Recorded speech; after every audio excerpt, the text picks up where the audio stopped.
this. I think I've known Kimberly for a bit, but what was really drawn to me is the title of her book, and it's probably what was drawn to you all to tune into this discussion is How to Live Forever and the Guide to Writing the Final Chapter of Our Lives. And so, Kimberly, I'm really psyched to have you today, and looking forward to a great discussion. Whenever we have discussions on this platform that revolve around end of life and what that means, there's some of the most thoughtful and deep discussions that I've been involved with.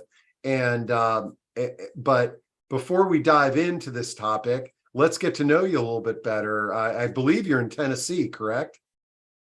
I am in Tennessee. I'm in a suburb of Franklin. And I want to start off by saying that if I look like I'm really grumpy, I'm not. I currently have Bell's palsy, which leaves one side of your face, usually one, I actually got it a little bit in both sides, paralyzed. So I'm smiling on the inside. I'm really happy to be here, and really happy to find folks who are willing to talk about this inevitable topic and plan for it in their lives.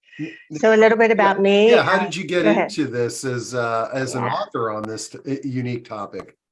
Yeah, at the ripe old age of 19, I was a registered nurse. And after I did my 1 year on the floor, I spent the rest decades in critical care, trauma, and the emergency department. So I saw a lot of end of life and end of life decisions. And I write stories in my book, The Good, the Bad, and the Ugly.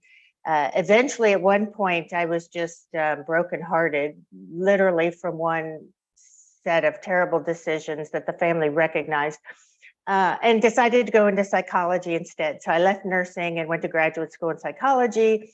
For an ER nurse, that was kind of like watching paint dry. So I went back into nursing, and then I went through a really ugly divorce, which led me into conflict management. So I got a degree in conflict management, which meant that I am trained to mediate and facilitate and hold space for really challenging discussions. And one day I was challenged by an author, hey, join my group. I'm going to have a few people come in, write a book. And I like a challenge, but I didn't intend on being an author. But the incredible thing was the book just flowed, and it went full circle with my nursing to my conflict management, and just a lot of things that I've seen and held in my heart that we haven't been able to discuss. So it was an accidental opportunity. Wow, no, really cool. Well, I love having authors because you all have done so much research on a specific topic, got it, stressed over the words and all of that, and got it down. And so it's often enables us by, looking at your book and looking at this topic to get a little bit deeper. And one of the things that I love to do, and I just shared this in chat, is pull up the link on Amazon where all books are these days. And here's your book, How to Live Forever, the Guide to Writing the Final Chapter of Your Life Story. But what I like to do is take a glimpse at the table of contents here, because this is where we can kind of start our conversation a little bit. And there might be the thing that I failed to remind everybody is that these discussions are live and interactive.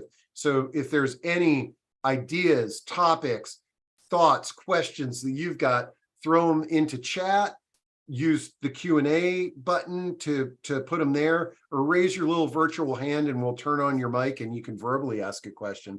But I like how you've organized this book. It's Chapter 1, Legal Considerations and Organization Matters.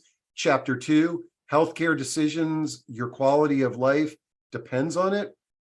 Chapter 3, It's My Party, Planning Your Celebration of Life. Chapter 4, Telling Your Story. Chapter 5, Relationship, the Characters in Your Life. Chapter 6, Communications Tools to Resolve Conflict Beyond the Heroes and Villains.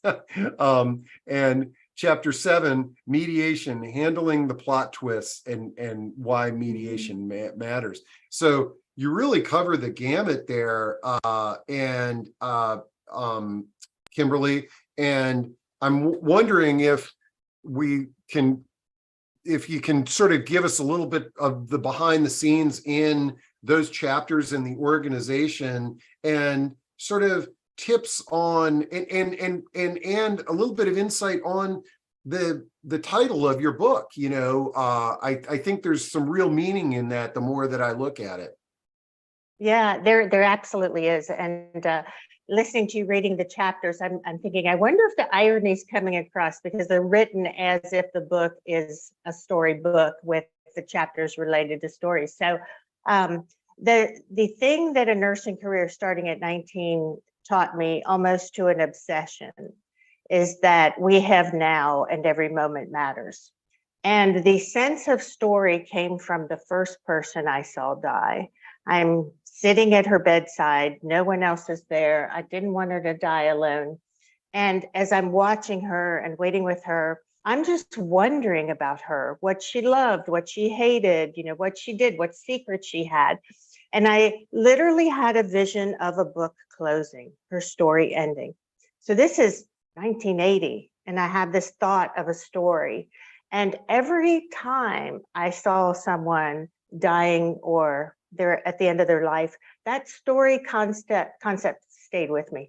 And it kind of guided how I lived my life then, recognizing that any moment it can be over. What do I want it to be while I'm here? And that was is a bit of an obsession. No, it just is.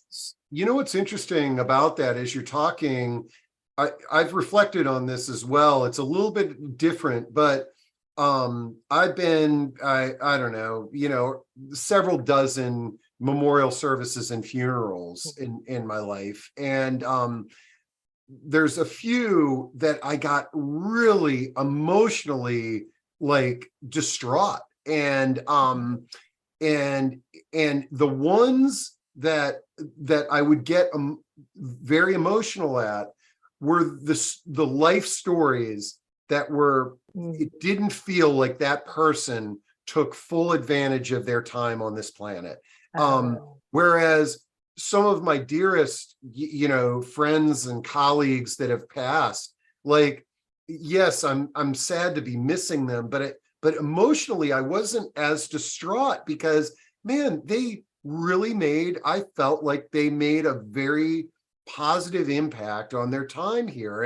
And so I like the story analogy, because I think that sort of is one of the things that I've picked up on in terms of looking at end of life.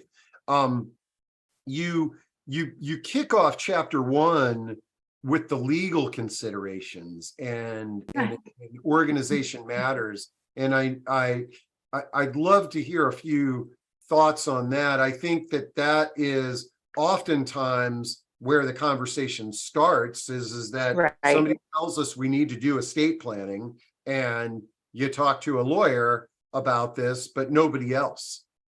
Right. No, that's entirely true.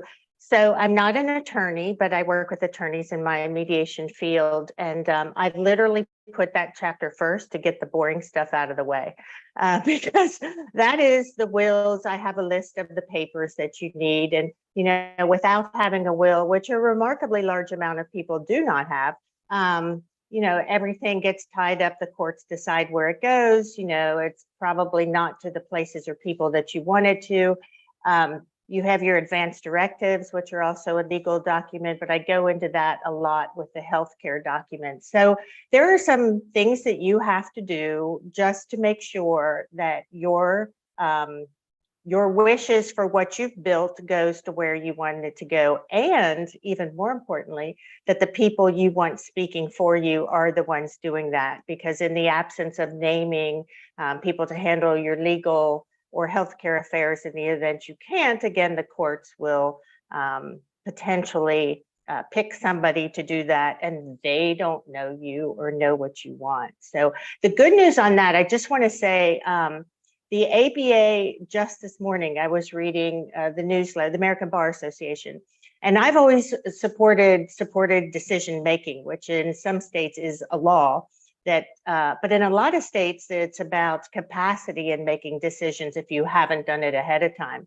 But now there's a great big move to supported decision making, which means you're not all or nothing. And really, most of us are never all or nothing unless we're in a coma, decision making wise. But you still are legally able to make a decision up to the ability that you can. So you always have some input in decision making. All that to say, that's another reason why it's better to get those legal documents done ahead of time, because it's just more than dividing up, your dishes and your car. It's it's your well-being as well. And then, yeah, and we've done some discussion. I mean, literally, if we dive into the legal and the documentation, we could spend several hours talking about that. And we have had a few elder law attorneys come on here and talk about that. But it's, yeah, the key thing really is getting that stuff together. All it takes is one conversation with somebody who had to handle a state or their parents' affairs, who didn't have that documentation, to realize how important it is. Before I move to the next question, I want to just make sure everybody can hear us okay. Betty said that she was having difficulty. I'm assuming, since we didn't have a mass exodus of people dropping off, that we are that most folks can hear us. And then Betty, in general, what I found is that it may require you to either log in and log out again, or play around with the volume on your computer, your screen, what have you. Somebody said the audio is fine. Okay. All right. Yep. Go ahead. There is a legal document that I would like to lean into, and this is the advanced directives. And I'm sure you've had people talk about them, but I'd like to talk about them from a different perspective. And that is probably the number one thing that motivated this book, is what we do to ourselves and other people in the name of being alive versus living a quality of life. Right. So your attorney will fill out your advanced directives, and very often it's very simple things like, in the event that your heart stops and you stop breathing, do you want life support? And some people say, well, I want everything done to the extent that it can be done, without knowing what that looks like. And I spoke on this to a group a week ago, and I actually wrote out the picture of what it looks like to go through CPR. And it's the first time I'd done that, and I felt really bad for doing it, but I also think we need to know. So I'll give the statistics around that just to help make the decision. I mean, it is not a brutal thing to go through CPR.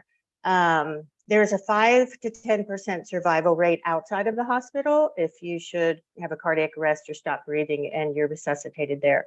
There's a 20% rate in the hospital, but survival to discharge is 9%.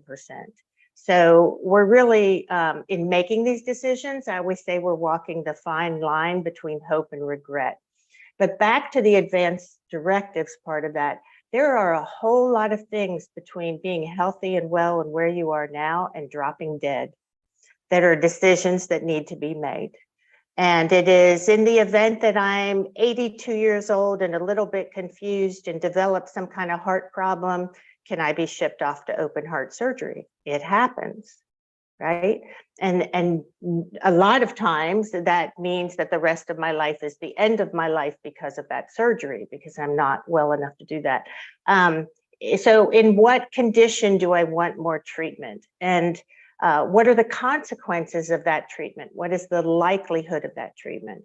Because I had a very close friend lose her husband a week ago, and they had the advanced directives, but not to the extent that they spelled everything out. And I watched a 77-year-old gentleman and a woman I love dearly, who had leukemia, no hope for quality of life. I watched the healthcare team encourage her to do more and more and more.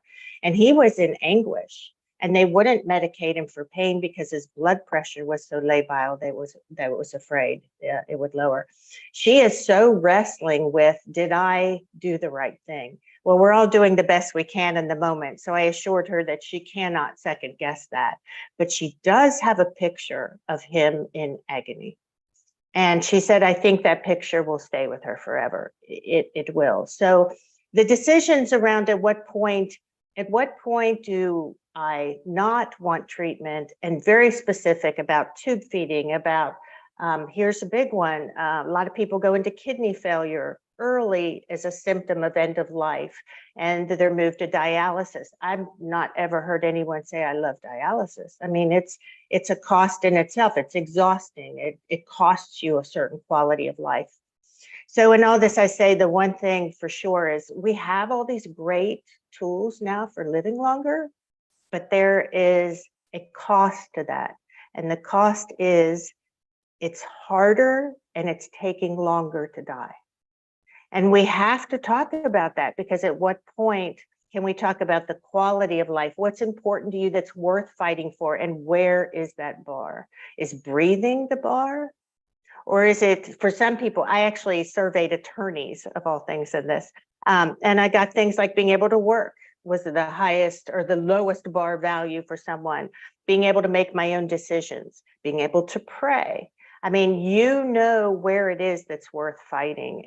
But that conversation has to happen, or you have a legal document that has 2 choices or 3 choices. Do you want resuscitation in the event of your heart stopping? Now, the second thing I have to say about this is so many people say I have this paper, but they have not discussed it with anyone in their family. I have this list of statistics, and one of them is 50% of people are executors to somebody else's will and don't know it.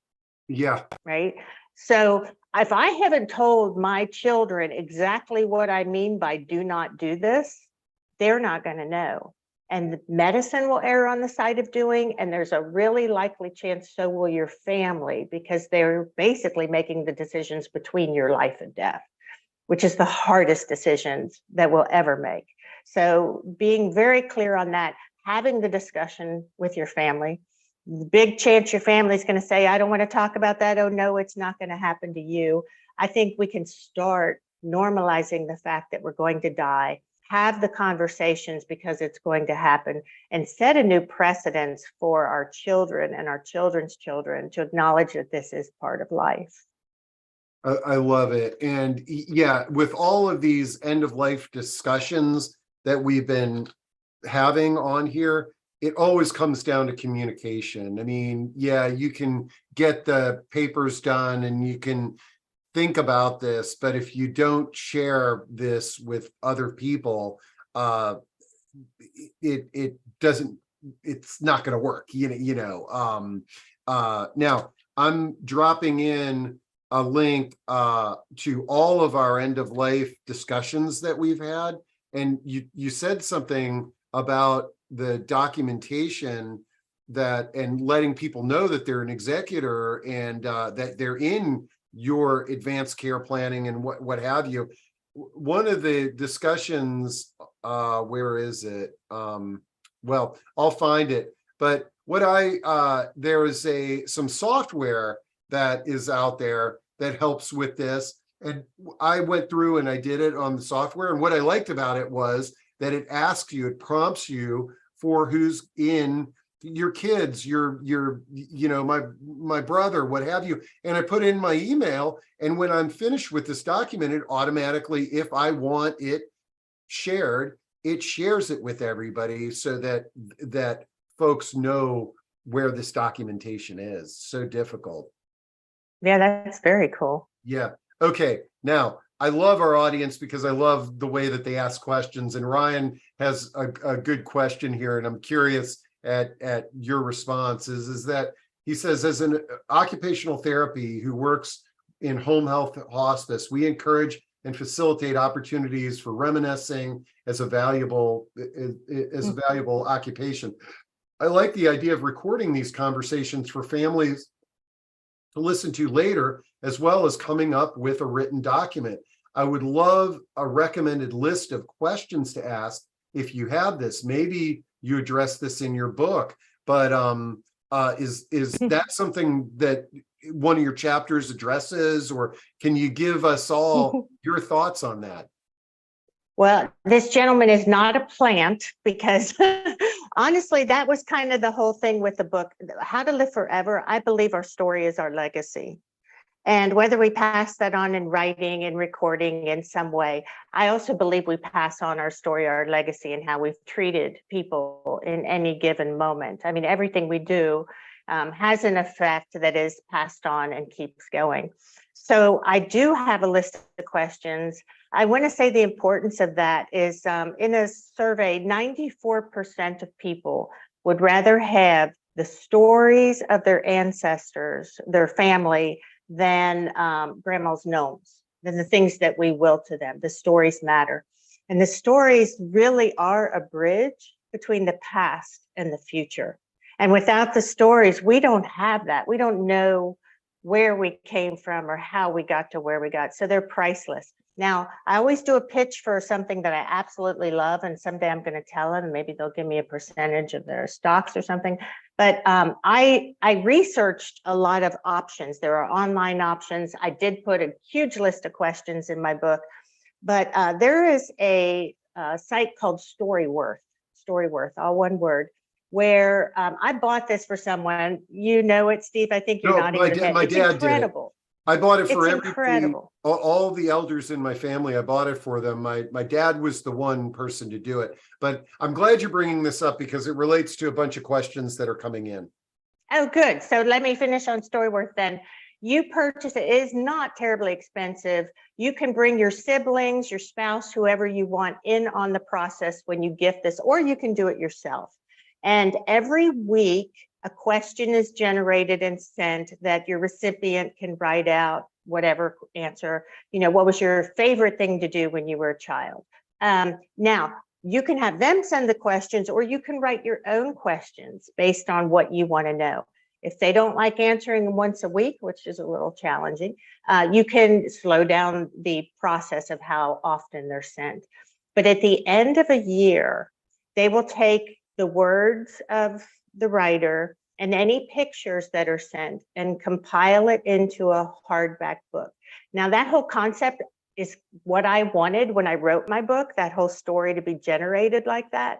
But I couldn't afford to do the software and stuff for this, but it is an incredible gift that, you know, will last forever. It's just lovely. And one of the reasons I'm glad you brought that up is that you sort of brought up a couple of folks had questions. One, Chris said, "Hi, Kimberly, I'm intrigued by the title of your book. Could you please explain it?" And somebody else said, Leslie said, "When I read the title, I thought it would lead to changing our view of the very negative or pessimistic opinions on life expectancy, which is where commercial culture leads us. We may be able to prolong our lives just by ignoring the hurry up and die nature of the advertisement industry demons, coupled with all the suggestions you are now discussing." But it took me a while too, and I'm interested in your response, but when I first saw your book title, I'm sort of like, oh, is this a self-help book, you know, designed to tell us to exercise and eat right and we're going to live forever? Because trust me, folks, there is this anti-aging movement that's out there that is out there beating the drum, how to live forever. Oh, if you eat right, if you do all this stuff. But the more that I dove in and the more that you talk is that the way we live forever is sort of the stories of our lives. And a Storyworth book is actually one, you know, spoke in the wheel on how we live forever. The book that my dad did was phenomenal. And it's something that we all treasure. And it's just beautiful. I will say, some people are not as geared as my dad to, you know, have the discipline to type in and do the Storyworth book.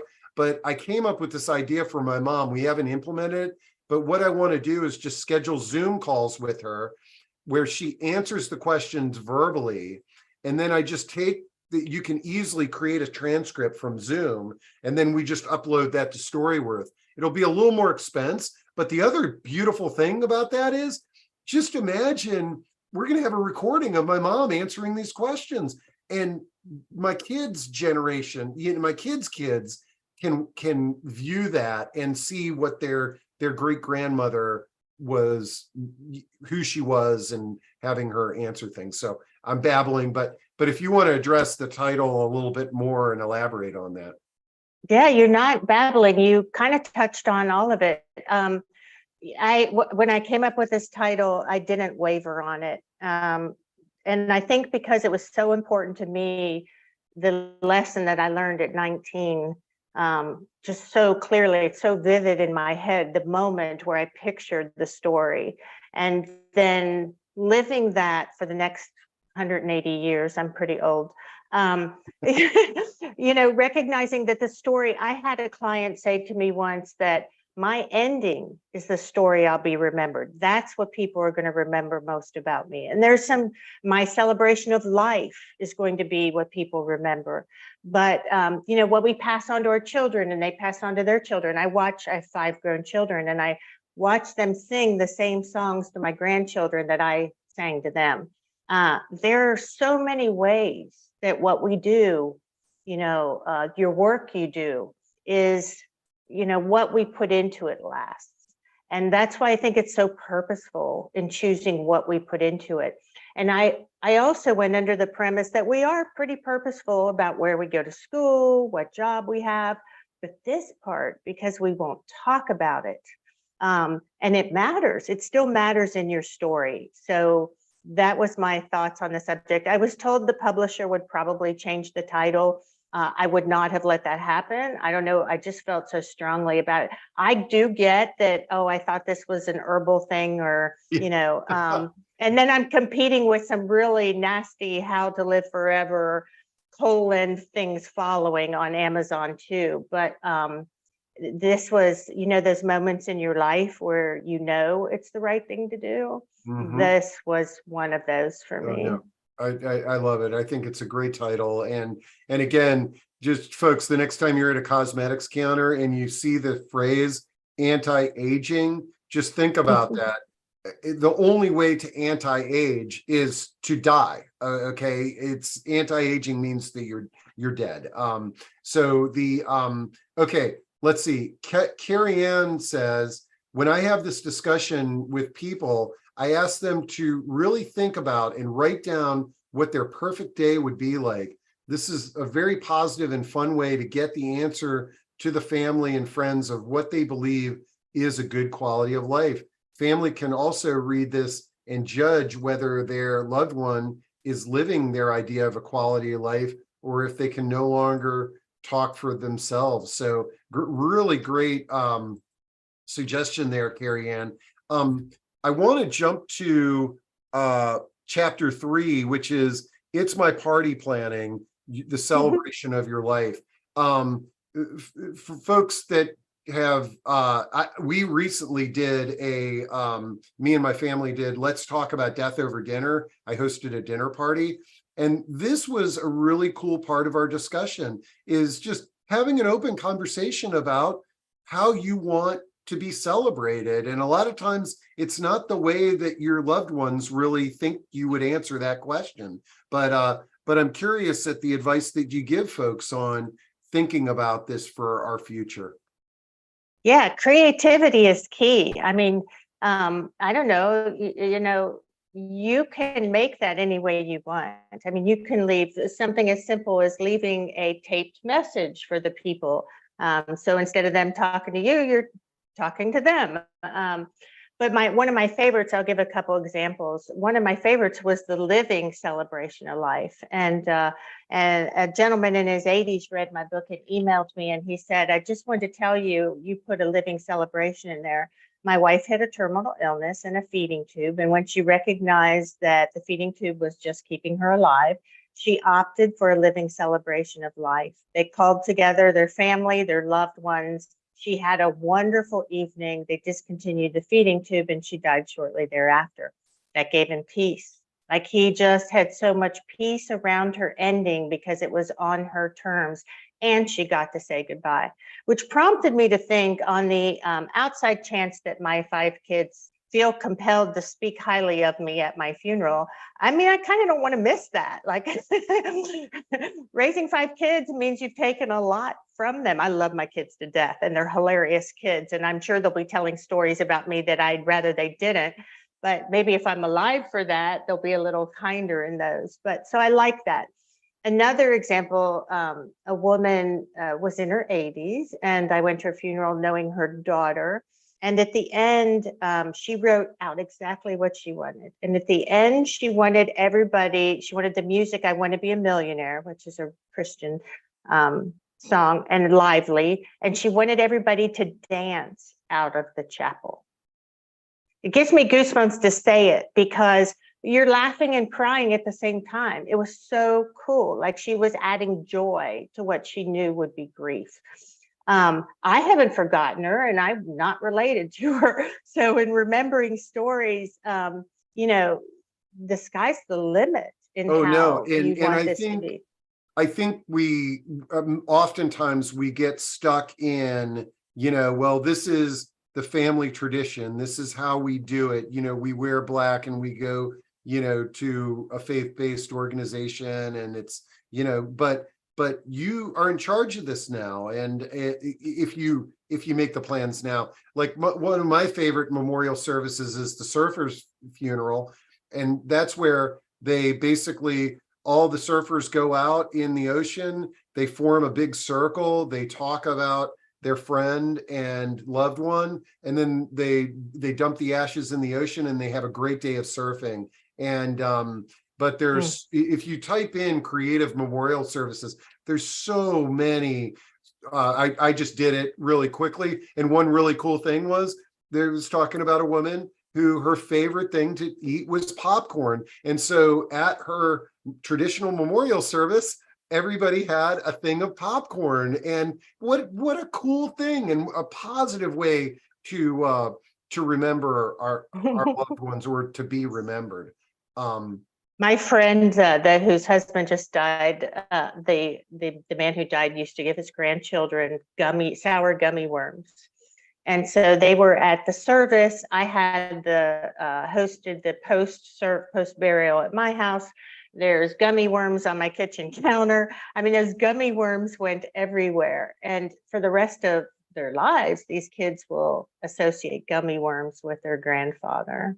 Man, okay, I got to read this one. Zahida, thank you for sharing this. On my dad's 96th birthday this year, my niece made a theme for the party using bicycles that he rode from India to Pakistan and so on. She highlighted his life coming to America. She's 11 years old. And man, I've been tearing up here, and we are Pakistani Americans. It's really getting, and it's just, the folks that are listening to this, we can make change if people begin to sort of see that a living memorial or a recognition that is a little bit different, like that at our birthday celebration. These can really go a long way.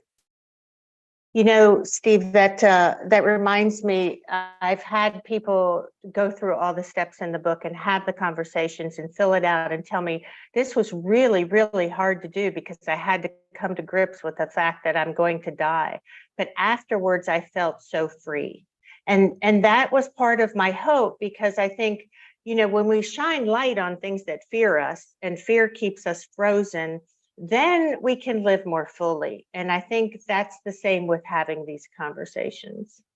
I highly recommend the Death Over Dinner experience too, because I felt really good for, you know, after that event, and really thought about it for several days. I think that one of the things that you can't have a shallow small talk discussion about death and dying.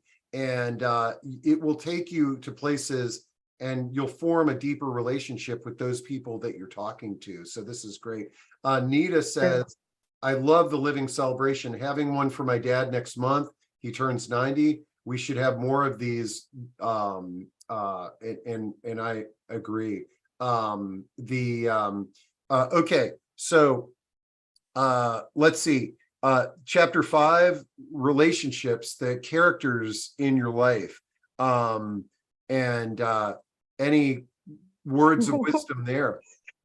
Tons on that one. That's one of my favorite topics. I'm a people person. Right now, currently, I postulate that we live in an epidemic of family estrangement. And part of that is the whole boundaries thing. For a lot of people, boundaries are walls. But right now, when people don't agree with us, when they step on our toes, I work in conflict too, so I'm marrying the two concepts here. We are now firing people. We don't need them in our life. They're making our life hard. As Steve said, the working through things is where intimacy happens, becoming closer. But I also surveyed some hospice chaplains, and one said that in his institution, 50% of people were alone. They had no one. I mean, eventually we fire people, we run out of people to fire. No one, we all know, lays on their deathbed saying, I wish I would have worked 20 more hours. At the end, and really during our whole life, as much as we try to push that aside and maybe not recognize it, relationships do matter. So my whole point in writing this book was the best ending. It's not around dying well, it's around living well all the way to the end. And that included mitigating for regret, right? So even in trying to resolve, I put questions in, we all have responsibility in those relationships. So I put questions in, examining what those relationships are, tips for hopefully being able to move toward them. Honestly, I do a lot of that in my work as a mediator, because those are hard discussions to have. But I have found 100% of the time that regrets do not come for what happens that didn't go well. It comes around what we didn't do. So there's even peace, even if it's not successful. And again, I recommend it's highly thought out and set up for the best success. But to not have even tried to heal some of those. And I'll say something else, because another client, nieces were friends and two sisters were no longer speaking. And this happens often in my work, that again, legacy is affected by not knowing their family. So you might think you're just cutting somebody else out of your life who is intolerable, but you're also robbing other family of the opportunity to connect. And just because we don't like someone doesn't mean that someone else won't get along with them. So I think it's just something to really think about. It is what matters most to people at the end is the relationships. There are no perfect ones. I think the hard thing is we haven't learned how to deal with conflict well. That's nobody's fault. Conflict is a bad word to a lot of people. It's normal. And having the tools to work through those difficulties, it works. It may not work that you become best friends, but it can work that you both decide on a way forward that you don't have to completely leave people out of. Again, that helps not have an amount of regret. I almost always see in conflict two really, really good people whose stories make absolute sense in the shoes that they're standing in. They just can't bridge that. And the last thing on that is, I think I talk about this in my book, but it is also the decade of narcissists. Everybody's a narcissist. And I used to have people come in a lot. He's a narcissist, she's a narcissist. Everybody was a narcissist. We are all narcissistic when we're in pain, because it's all about us then. When we're in pain, we can't really reach out very easily. So I'd love to talk about conflict for 3 hours and how we're so quick to label and stuff. But at the end of the day, it is relationships that matter. So I give tips for that. And, like going back to the unique title of your book, How to Live Forever, the Guide to Writing the Final Chapter of Your Life, those conflicts and those regrets that you leave us with, the final chapter is what you've left behind. If you can take the steps to resolve that, it goes a long ways to living forever. It's what that person that you had conflict with is going to say about you is how we live forever, think about you. Okay, Chris Palmer, I'm going to give you the gold star because you've had some good comments and questions today, but this one is great. He says, Kimberly, if there's time, I'd love to hear your views on three things: ethical wills, medical aid in dying, and green burials. And folks, I'm going to drop in links to just some articles on those three topics. Let's start with ethical wills. I'm somewhat familiar with ethical wills, but do you have thoughts on those? I do not know what an ethical will is. Well, an ethical will is a document that passes ethical values from one generation to the next. And it's a Jewish tradition. But I love the concept of the ethical will. And when I think those of us who are parents and grandparents, a lot of times that is more important than passing along material possessions. Yeah, no, that sounds beautiful. The other two I do know about. So the other one was medical aid in dying. Medical aid in dying. Wow. Well, I do think everybody, I'm not ever trying to change someone's mind or encourage someone to do something that I believe in. That's my plan. Having said that, it's interesting that we have no problems putting, pets we don't want to see suffer, but human beings we will see suffer. And maybe we don't have to see them. Unfortunately, I lived in the world, or fortunately, because it was blessed too, but where I saw people suffer that didn't need to suffer. And I'm hoping we can mitigate for that without going to that extreme, if you will. But I think these are very personal decisions. And for me, I wouldn't judge or think something is wrong because, I think we're all doing the best we can as human beings. And I think we have the right to make the decisions that pertain to us. I would recommend that, we let our families know. There'll probably be a lot of pushback, maybe not, and be pretty clear on when that is. I know there's a lot of risks. Everything has risks. It can be a slippery slope and all the things people are worried about. But I think when we make decisions out of fear of the worst case scenario, we will never make good decisions. So I hope that answered your question. In a word, I'd have to say yes. These are great topics for conversation. And the interesting thing, and because I don't have the data right in front of me, but the interesting thing is that most people, when given anonymous surveys, support medical aid in dying for people with terminal illness. However, it's one of the most difficult bills to pass, but fortunately there are states. So if it's something that you're passionate about, I just met my first family there where a woman moved to DC where they have medical aid in dying provisions because she was diagnosed with a terminal illness, and she wanted the freedom to be able to make a decision like that when the time came. The last topic that our friend Chris brought up is green burials, and I've dropped in a link to that for folks. But a green burial is a way of caring for the dead with minimal environmental impact that aids the conservation of natural resources, reduction of carbon emissions, protection of worker health, and restoration of the habitat. And some really cool innovations in this space, that's for sure.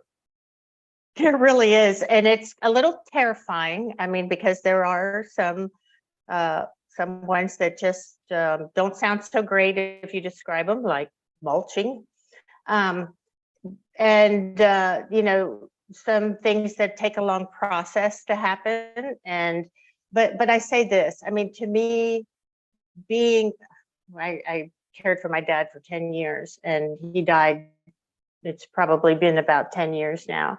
And I think of him in a box, you know, if he's not in a box, if my dad could have been buried in something wooden or just in the ground, my dad would live again. Like I told my family, like, you know, I don't want to be in a box because I want to come back as a flower. And they're like, Mom, you're nuts. I mean, whatever it is, you are feeding a system of birth and, you know, regeneration. So I think it's really, really sad that we've lined people up in boxes that do not degrade because the rest of their lives are in that box. Yeah. Yeah, But you it live is forever if you come back as a flower too, right. right? Like, no, I mean, Exactly. you're Or what made contribute, up. you contribute Yeah, to the yeah. flower being blossomed. Yeah, That's the yeah, more accurate way of saying yeah. it. That's absolutely right. And that's exactly what I mean too.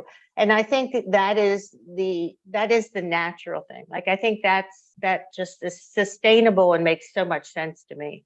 So, yeah. No, and I think, you know, it's fitting that you're talking about putting us in a box, because really, when it comes to this topic of talking about death and dying and thinking about how we want to be buried, or our remains to be taken care of, we need to give ourselves permission to think outside of the box. Is that, you know, you don't need to necessarily follow in the footsteps of the other, you know, loved ones that you've seen. You can create your own story, you know, but and if you want to follow in the family traditions, that's perfectly okay too. I mean, there's nothing the matter with that, but giving. I got it.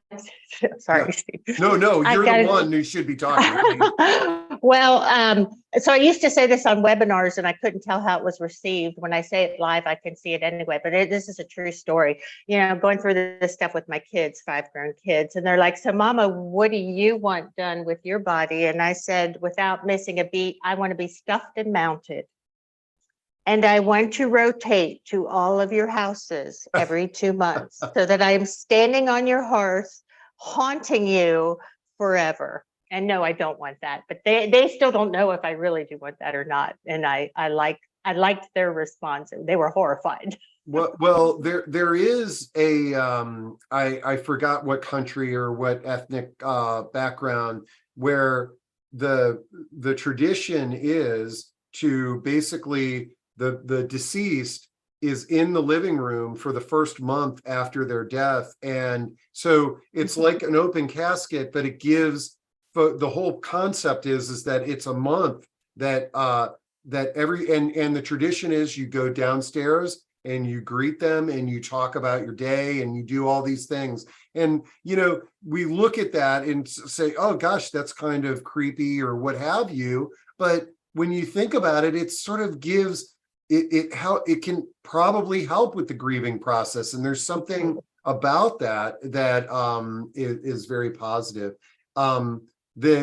Jean says, is there a way around state laws that require concrete caskets around a regular casket? I was not aware of that, Jean, but I'll do some research, and we've got a very resourceful community, but I did not know that there is that I just did a very quick scan on this may be something. Oh, in Pennsylvania. Okay, so this is in Pennsylvania, but this, I just stumbled into, and it says, why do they put coffins in concrete boxes? A burial vault is lined and sealed, an outer receptacle that houses the casket. It protects the casket from the weight of the earth and the heavy maintenance equipment that will pass over the grave. So you know what I think? I bet that is a requirement in cemeteries from a standards and practice point of view. But right above that is it says natural burial of the law. There's no state law that requires the use of a casket for burial or cremation. If a burial vault is being used, well, in any event, this could make for a great hour discussion. Thank you, Gene. I'm going to see if I can get an expert on all this stuff. Okay, let's see. We're getting close to the top of the hour, Kimberly, and let's kind of talk about your last two chapters in the book, which are communication tools to resolve conflict and mediation, which is, I believe that's your profession, correct? It is my profession. And yeah, what a surprise that I would throw that in at the end of the book, but I did put it in the end. And the tools for resolving conflict. I mean, if we're going to talk about conflict, this is my belief. We very often say that something isn't working, but we don't give tools how to make it work, you know. And so I did put just some thoughts around better communication or more effective communication. I know for me, I'm a human. I get triggered. I have my son one time. I like to tell the story a lot. He was I was tucking him in one night. And his room was a mess, and I'm up there. You know, what is this mess? What mess? This. He's like, I don't see anything. Well, someone telling me something is not there when it is triggers me. And so I turn around and walked out of the room, but I did that instead of putting his pillow over his sweet little face. But I heard this voice as I'm walking down the steps go, and you call yourself a conflict manager. And he was right, because turning around and walking away is not a great way to handle conflict. But it reminded me that we all have those moments that are not our best. And if relationships truly matter, we have to find a way to move through that to what's next. Those become walls for us. Like okay, you did this.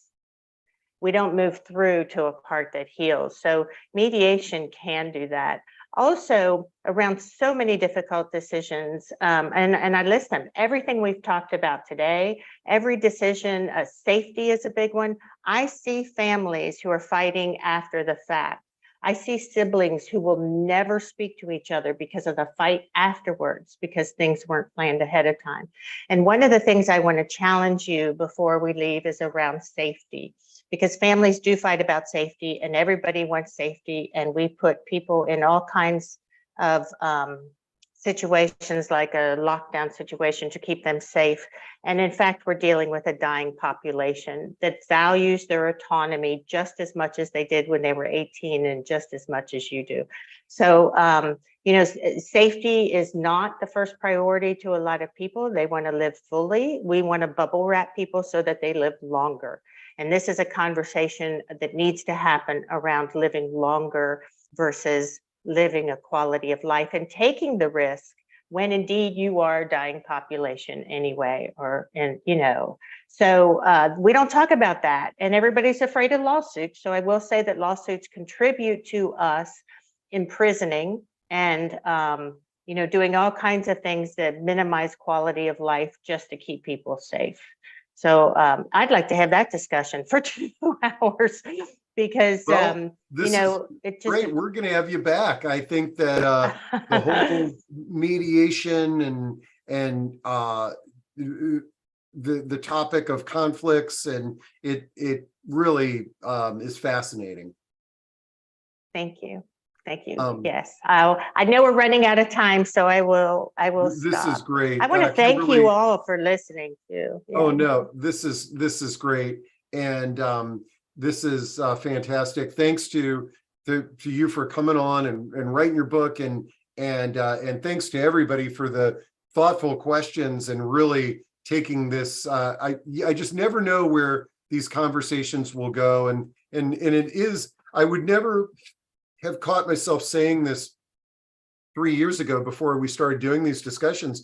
But my favorite discussions are the discussions about death, because it's really a meaningful, powerful, it gets you thinking, and the way that we live a good life is to recognize that that death is inevitable. So this has been great, Kimberly. And all right, folks. Well, we got 2 more discussions this week. So if I see on those, that would be wonderful. Let's see. Carolyn says that would be amazing to discuss how medical professionals' hands are tied and the reality of taking stock of our lives right now going forward. Yeah, I agree. So we'll work on that. And Kimberly, thanks so much. My pleasure. Thank you